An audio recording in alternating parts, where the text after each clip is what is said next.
Thanks for having me. So I'm Sophie. I work in the Department of Public Health Policy and Systems in Liverpool. I guess in the short time that I have with you, I wanted to focus on the challenges that I've experienced in attempting to understand the causal relationship between complex, messy welfare changes and mental health outcomes using understanding society's data. I had hoped to share findings with you, particularly using some administrative data, but that work has stalled at the present. So it's going to be focusing specifically on data using understanding societies, which we've linked to DWP data based on individuals' local authority area of residence. So I guess the headline takeaway that I have for this is that unraveling these causal pathways is head hurting, and it'd be great to talk to you guys about it afterwards. So this work spans two projects that I'm involved in, where we use natural policy experimental designs using difference and difference approaches primarily to explore the causal relationship between universal credit and child and maternal mental health. That's for the NIHR project. And then also exploring specific aspects of welfare policy changes. So, for example, the introduction of the 2-child policy limit on poverty. And that's the UKRI one that I'm involved in as well. I'm not going to dwell on the literature, but there is a dearth of evidence on the mental health impact of welfare changes now, both from qualitative work and quantitative work, not just universal credit, but working capability assessment, the rising in conditionality and sanctions, and also the scarring impact of poverty. It's quite clear that, and has been spoken about by Philip Alston back in 2018, that poverty in the UK has been described as a political choice, and there is a need for causal approaches to understand the mechanisms at play to discuss and affect positive policy social changes. And I just wanted to highlight some great work on the public engagement side of things as well. So this is colleagues from the North East doing a project with people with lived experience of universal credit. Do you see us? It's a website. I'll put the link up on the chat afterwards, but please go and have a look. They've got a virtual tour of some work that they've been doing. So starting out with exploring these policies, you have to ask a research question. We all know that. But that is where I think the trickiest bit is. So I want to understand if universal credit has had an impact on mental health of children and women, particularly mothers. And can I make a causal link between the implementation of universal credit and mental health outcomes? For that, I need to be really clear and transparent about what my exposure is. So one of the reasons that this is possible, particularly with this policy, is because of how it was implemented. So there was variation in how universal credit was implemented, both in time and geographically, which makes it particularly good to explore these causal relationships. The problem that you come to analytically speaking is potentially the subgroups that we're interested in. So children, women, other potential groups that may have been impacted in a different way don't necessarily show up on a population level until further down the line. But in principle, it seems very possible. And this just shows sort of the complex and messy nature in which universal credit has been implemented. It's not. There we go.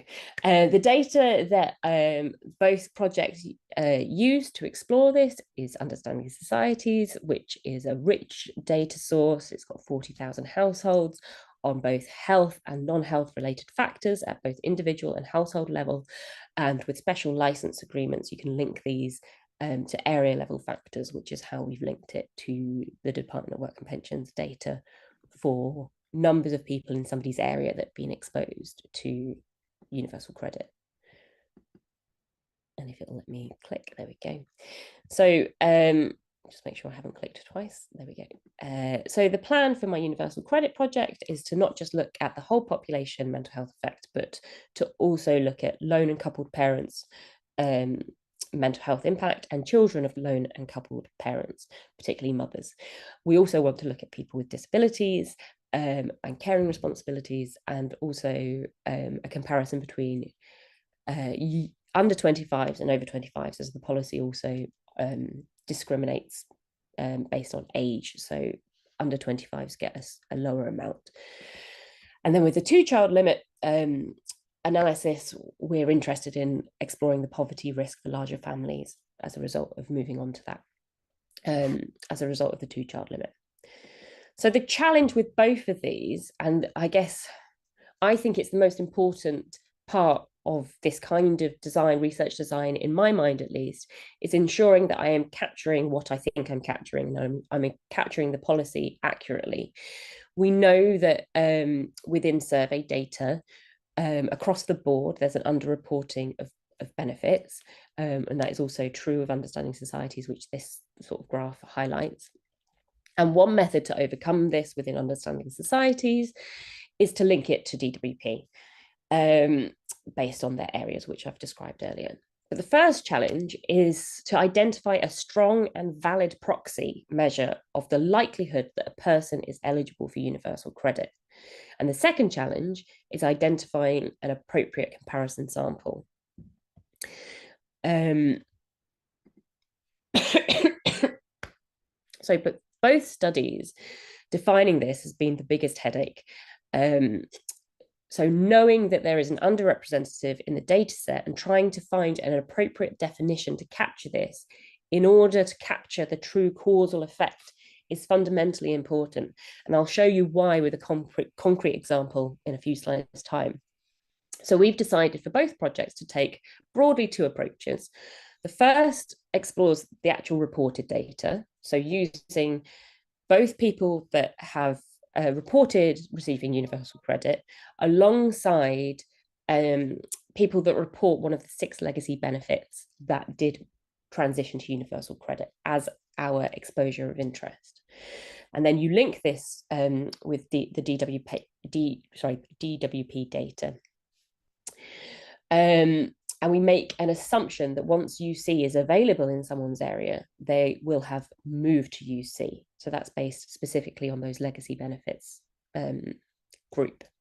The issue with this is, with that approach, is that it is potentially small numbers, so you're likely to see a big effect.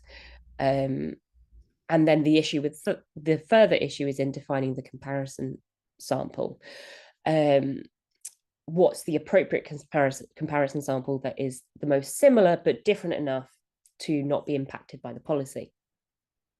So we've chosen 2 approaches, one based on people that report other welfare benefits, so those that are not impacted by universal credit, not reporting the 6 legacy benefits, and then people that report no benefits. And I'll show you a bit later the differences that approach has. The alternative approach, approach B, uses equivalized income.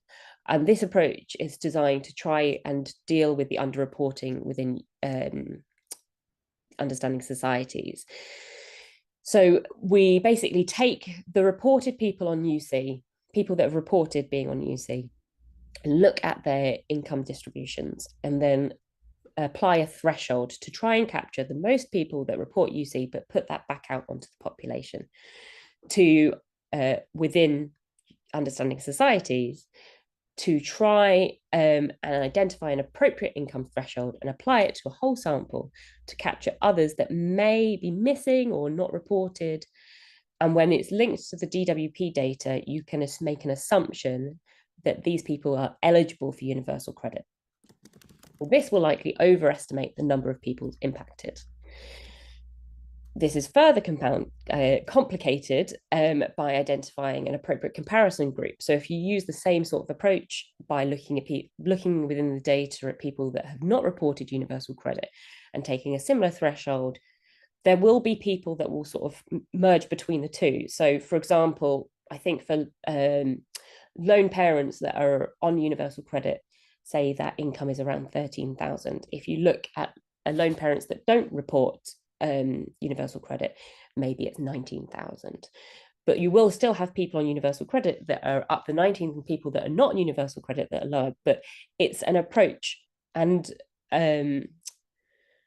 that will, as a result, be conservative, because you'll have this effect where there will be people sort of in both groups, but you're making, as long as you are transparent and you are clear, about the assumptions that you're making in defining the eligibility, that's all you can do really, without individual level data. So the assumptions that assuming we've made a decision about the correct exposure using these methods and we have defined outcomes, we move forward with an analysis. So in my work, in general, we use difference and difference approaches. This allows us to compare those people that we've defined as eligible or as the intervention group, look at them over time, comparing them to a comparison group that is as similar as possible to the intervention group. The important bit is this period, which is the like the before period, which there's a common trends or parallel trends assumptions that needed to make. So you want those lines to be parallel. And then any assumption of change in outcome will have occurred in the intervention group, you can attribute to the policy. Now, for universal credit, this is additionally challenging and messy when exploring because the policy changed over time. So the experience of universal credit in terms of mental health for somebody exposed in 2013 is different from somebody exposed in 2018 because, say, the wait for their first payment was 12 weeks in 2013 versus 5 weeks in 2018.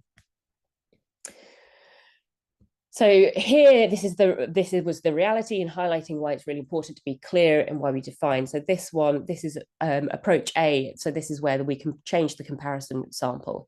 So this is based on people's actual reporting of benefits before the policy was introduced for them, and then afterwards. This one is other benefits, and this one is the general population. People not reporting benefits. And you can see how this is likely to impact the results. But a more concrete example of why it matters, I can give from work that I led for a master's student a few years ago, and was presented at SSM last year, so apologies if anyone was there, where we looked at the impact of the bedroom tax on mental health using the same approaches. So we were very clear about our exposure. Our study population was residents in social housing that were receiving housing benefit. And the only difference to identify the exposure to the comparison group was bedroom tax, which was defined as reported bedrooms versus allowed bedrooms, because it's an under occupancy tax, so people get a lower amount. So, it changes the income that household, the benefit that household will get, and compare the two groups over time. We had lots of covariates, but I won't get into them. So we had small numbers. The point is, we try to be as specific as possible in defining our exposure. And what we found was for both groups, there was a decline in mental health over time. There were also issues around the parallel trends assumption, but I won't go into that for the purposes of this. The issue with this finding, and I guess the challenges, and it'd be interesting to have discussions with people about this, is how we interpret the results. So both groups were exposed to, I interpreted the results as both groups were exposed to wider changes to the social security system at the same time as the bedroom tax, and experienced a marked deterioration in mental health over the study time period. This diverges from the qualitative literature. We asked at SSM whether it was appropriate or meaningful to do further investigations, look at additional data or an alternative comparison group because they were too similar to the exposure. Were we actually able to capture the impact of the bedroom tax on mental health, or were we capturing something else? Or was it confounded by something else? Should we be looking at an alternative outcome measure? Or do we accept it as a true effect at the population level? And very quickly, because I know I've gone way over time and I apologize, is I guess some things that doing all of this work has sort of brought to my mind is that overcoming these challenges and trying to address them is all about making sure that you are transparent in what you're doing, being clear about the assumptions that you're making, publishing protocols where possible, and sharing code.